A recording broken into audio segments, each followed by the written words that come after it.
La PlayStation ya había probado ser un éxito en territorio japonés, y ahora estaba lista para hacer lo mismo en Estados Unidos. Luego de una increíble presentación en la primera E3 de la historia, Sony se enfrentaba ante una Sega que había tropezado horriblemente con una sorpresa que salió de la peor forma posible, y una Nintendo que dormía en sus laureles. El momento era perfecto para que la PlayStation se lanzara como la candidata más idónea para ganar la partida de la nueva generación de consolas. Llegó la fecha marcada en el calendario de todo América del Norte, y todo el público occidental se enfrentaría por primera vez al nuevo fenómeno. En medio de toda la expectación, PlayStation había llegado a los anaqueles. Y así continuó la historia. Yo soy Evermed, y esta es la historia de PlayStation, cuarta parte. ¡Comenzamos!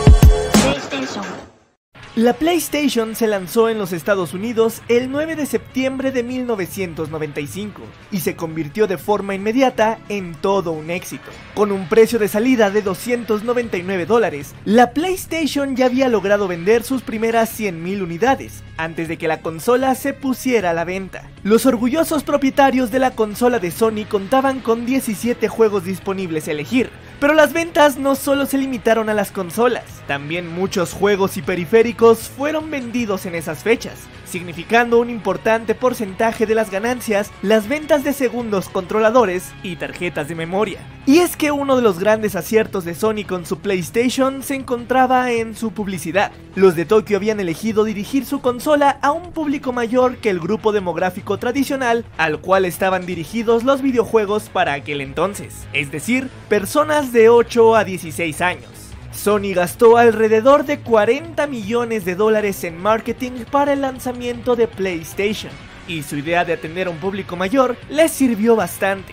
Sony se posicionó rápidamente como líder del mercado. Para consolidar aún más la demografía de su audiencia, Sony patrocinó los premios MTV Music Awards de 1995.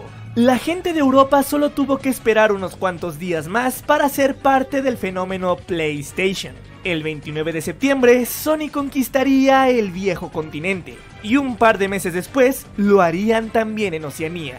Durante los primeros 4 meses, las ventas de la consola en Estados Unidos ascendieron a 800,000 unidades, lo cual le dio a PlayStation una ventaja enorme con respecto a las demás consolas de nueva generación. Aunque Super Nintendo y Sega Genesis seguían superando aún las ventas de la nueva consola de Sony.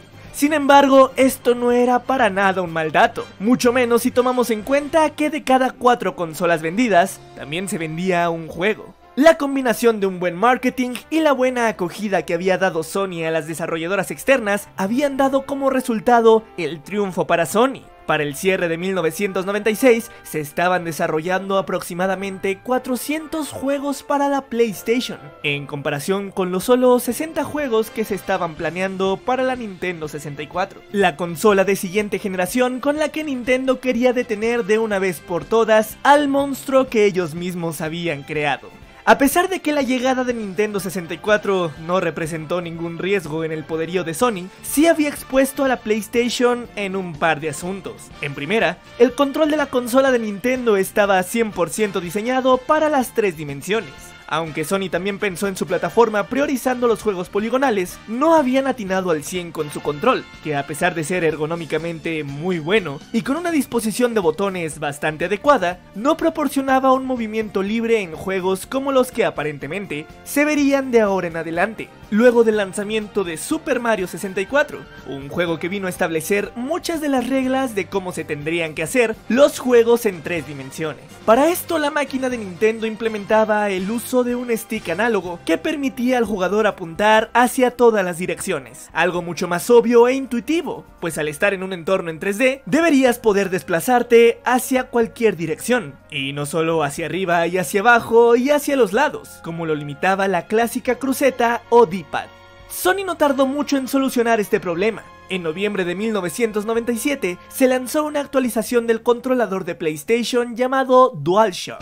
Originalmente se presentó como una simple alternativa al control normal de PlayStation, pero al poco tiempo, DualShock comenzó a acompañar a todas las nuevas consolas PlayStation que se vendían. Además de incluir los sticks análogos, el DualShock incluyó otra característica heredada de los controles de Nintendo 64, la vibración, el cual de hecho era el principal atractivo publicitario y la razón por el cual el control de PlayStation se llama DualShock, ya que el nuevo control tenía dos motores de vibración, situados en las manijas del mando, siendo el motor izquierdo más grande y más potente que el situado del lado derecho, lo cual permitía realizar diferentes niveles de vibración, algo bastante superior a lo que hacía Nintendo con su Rumble Pack, el cual solo tenía un solo motor. Además, DualShock alimentaba a estos motores solamente con la alimentación que tomaba de la misma PlayStation, y no era necesario utilizar baterías.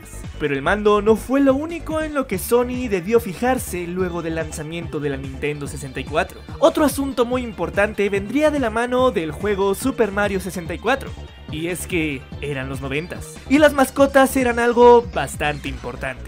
Sony no había ignorado esto, y anterior al lanzamiento de la PlayStation en Estados Unidos, creó un personaje de nombre Polygon Man, que como su nombre lo indica, era un rostro de color morado creado a base de polígonos. Este personaje no pertenecía a ningún videojuego existente o en desarrollo, simplemente había sido una invención de Sony América para promocionar a su consola, presentado como un personaje irreverente y directo. Claramente apuntaba a un target por encima de los 12 años, lo cual reafirmaba la estrategia de Sony de enfocarse en juegos más adultos. Pero no todos estaban contentos con Polygon Man. Lo que en papel parecía ser una buena idea, no le gustó para nada a Ken Kutaragi, quien al enterarse de su existencia, se enfureció totalmente. No solo porque la gente de Sony América había gastado una enorme cantidad de recursos en crear una marca alternativa a PlayStation, sino también porque la gente que creó a Polygon Man no se había tomado la molestia de ponerle textura alguna. Era un polígono renderizado de forma simple, solamente pintado de morado, lo cual distaba bastante de la imagen que querían darle a la PlayStation como consola verdaderamente potente. A la gente de Sony en este lado del mundo no le quedó más que eliminar completamente la existencia de este personaje, dejando a PlayStation de nuevo sin una mascota. No era como que la necesitaran realmente, pero PlayStation carecía de una figura que fuera la cara de la consola.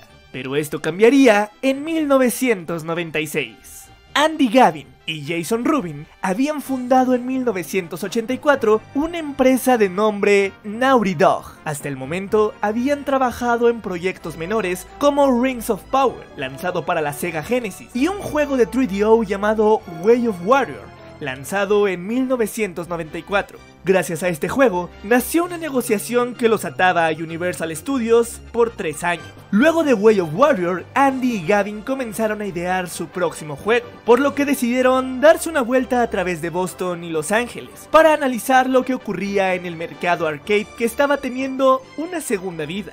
Ambos notaron que algunos cuantos géneros de videojuegos habían comenzado su transición a las 3 dimensiones. Destacaban los juegos de carreras con Ridge Racer y Virtua Racing. Los juegos de pelea vivían su revolución con Virtua Fighter, y los juegos de disparos hacían lo mismo con Virtua Cop. Mientras que los juegos de carrera se notaban mucho mejor en las 3 dimensiones, los juegos de pelea no disfrutaban de lo mismo, haciéndose más complicado jugar un Virtua Fighter que un Street Fighter. Viendo la oportunidad, Andy y Gavin tuvieron la idea de hacer su propia conversión de un género aún no explorado por las 3 dimensiones: los juegos de plataformas. Ambos eran fans declarados del reciente Donkey Kong Country, así como del mismo Mario y Sonic. La idea comenzó a tomar forma bajo el nombre en clave de El juego del trasero de Sonic.